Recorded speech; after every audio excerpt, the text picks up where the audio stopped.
Besti, welcome back to my channel Dapur Pesek. Kali ini saya mau bikin nastar klasik yang glowing dan pastinya lumer di mulut ya guys. Oke guys, langsung saja ke resep dan cara pembuatannya. Pertama-tama siapkan wadah besar. Masukkan gula halus yang sebelumnya ini saya ayak terlebih dahulu ya guys. Kemudian saya masukkan Blue Band dan Baker Mix Anchor. Nah ini totalnya sekitar 150 gram ya guys, yaitu Blue Band 75 dan Baker Mix Anchor 75 gram. Kemudian saya menambahkan 100 gram Wisman. Kemudian saya tambahkan 50 gram butter Hallman. Kemudian saya akan mengaduknya dengan menggunakan spatula saja ya guys. Kemudian kita aduk sampai seluruh margarin, butter, dan gula halusnya tercampur rata saja ya guys. Nah kemudian aku lanjut menggunakan balon whisk ya guys. Kita kocok sampai teksturnya creamy ya guys. Oke guys, nah seperti ini ya untuk teksturnya. Lanjut saya tambahkan 3 butir kuning telur dan saya tambahkan sedikit vanilla essence ya guys. Kemudian lanjut kita mengaduknya lagi.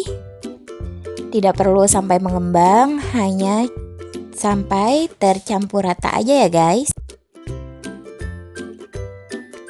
Untuk konsistensinya yaitu seperti ini, agak-agak creamy ya guys. Kemudian lanjut aku menambahkan 60 gram keju cheddar yang sudah saya parut halus ya guys. Dan saya menambahkan 30 gram atau 1 sachet susu bubuk Denkau ya guys. Lanjut saya tambahkan sejumput garam. Kemudian lanjut aku mengaduknya hingga semuanya tercampur rata dengan sempurna ya guys. Di sini saya mau mencampurkan untuk bahan keringnya. Saya menggunakan terigu protein rendah sebanyak 370 gram. Nah, kita ayak dulu ya guys. Kemudian saya menambahkan maizena sebanyak 50 gram. Kemudian saya lanjut untuk mengaduknya untuk memastikan agar semua bahan keringnya tercampur dengan rata dan bahan keringnya bisa untuk digunakan.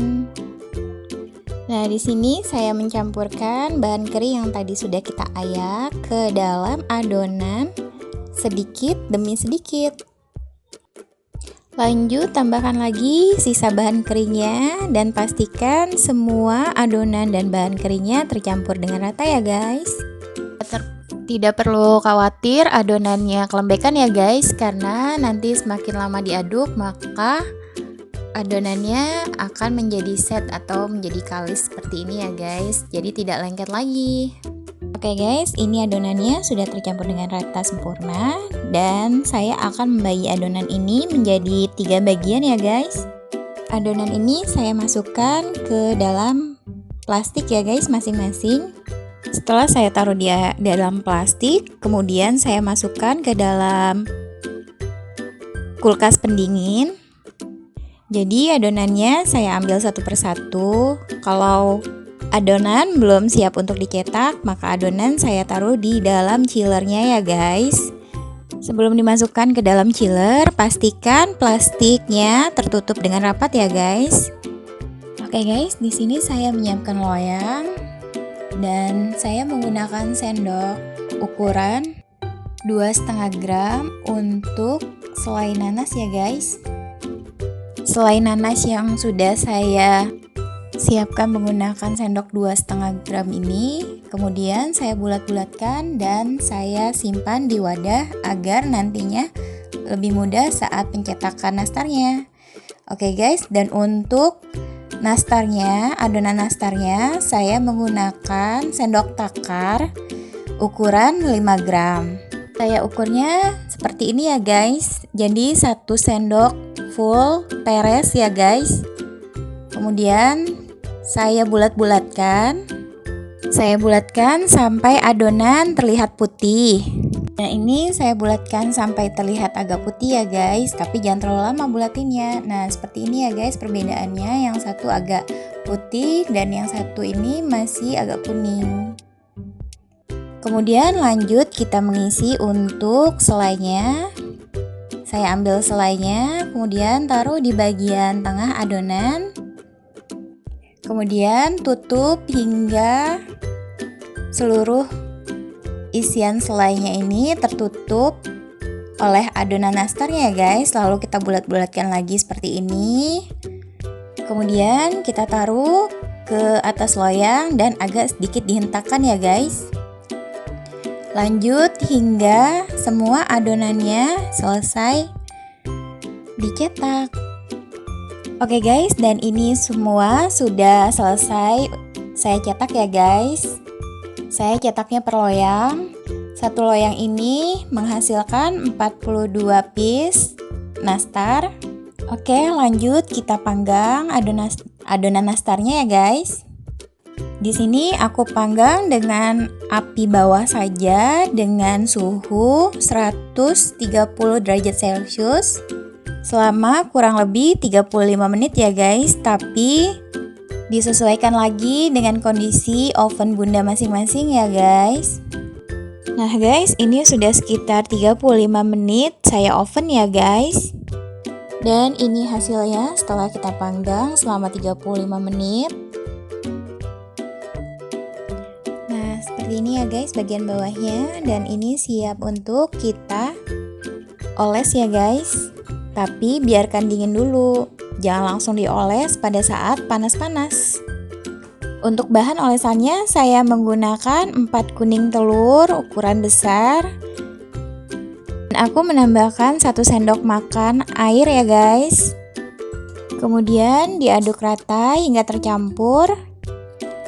Nah, untuk olesan pertama ini saya hanya menambahkan 1 sendok makan air putih ya guys.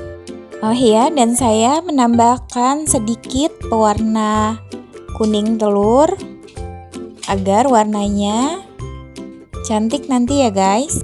Dan lanjut kita saring bahan olesannya ya guys agar halus ya.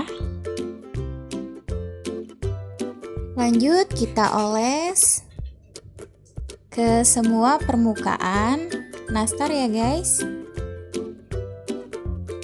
Nah, seperti ini ya guys caranya. Dan ini hasilnya olesan pertama ya guys. Semuanya sudah dioles dengan kuning telur. Nah, ini baru olesan pertama. Nanti kalau sudah kering kita lanjut untuk olesan kedua ya guys. Dan untuk olesan kedua ini saya menambahkan 1 butir kuning telur lagi ya guys. Dan aku menambahkan 1 sendok makan susu kental manis. Kemudian aku tambahkan 1 sendok makan minyak goreng. Kemudian lanjut kita aduk sampai semuanya tercampur dengan rata. Kemudian kita lanjut mengolesnya ke adonan yang sudah kita olesin olesan pertama tadi ya guys. Kita lanjut ke olesan yang kedua. Dan ini hasilnya ya guys. Semuanya sudah 2 kali oles dan hasilnya seperti ini. Nah, kuning ya guys. Lanjut kita oven. Di sini tipsnya agar olesan kuningnya tidak terkelupas, yaitu saat olesan pertama tidak perlu menggunakan minyak goreng dan SKM ya guys. Jadi hanya kuning telur dan air putih saja. Kemudian lanjut kita oven. Saya oven dengan api bawah di suhu 120 derajat. Dengan lamanya pengovenan sekitar 10 menit saja ya guys. Tapi balik lagi tergantung dengan kondisi oven bunda-bunda semua. Jadi disesuaikan saja ya guys. Nah, dan ini sudah sekitar 10 menit ya guys saya oven. Sudah terlihat glowing ya guys. Kemudian saat masih panas, lalu kita bisa kibas-kibaskan tisu seperti ini ya guys, atau kita bisa menggunakan kuas lalu disapu-sapu seperti ini agar nastarnya terlihat glowing. Nah, oke guys, dan ini hasilnya. Satu adonan tadi saya bentuk dan menghasilkan nastar sekitar 178 piece ya guys. Nah, untuk toplesnya ini saya menggunakan toples persegi panjang dengan kapasitas 350 gram. Untuk masing-masing toples ini memuat nastar sebanyak 27 piece. Dan nastarnya itu bisa di tingkat 3 seperti ini ya guys, satu toplesnya. Satu tingkatnya itu terdiri dari 9 piece. Oke guys, lanjut kita cobain nastarnya ya guys. Nah, seperti ini. Untuk hasil olesannya kokoh ya guys, tapi untuk hasil nastarnya ini lumer ya guys. Rasanya enak, lembut, lumer di mulut, dan dipadukan dengan selai nanasnya membuat nastar ini jadi semakin istimewa. Nah, oke guys, demikian resep dan cara pembuatan nastar glowing ala dapur pesek. Terima kasih sudah menyimak video ini dan tolong bantu subscribe bagi teman-teman yang belum subscribe channel YouTube Dapur Pesek. Like, komen, dan share video channel YouTube Dapur Pesek. Dan tekan juga tombol loncengnya agar tidak tertinggal video terbaru ala Dapur Pesek. Oke guys, terima kasih. Assalamualaikum.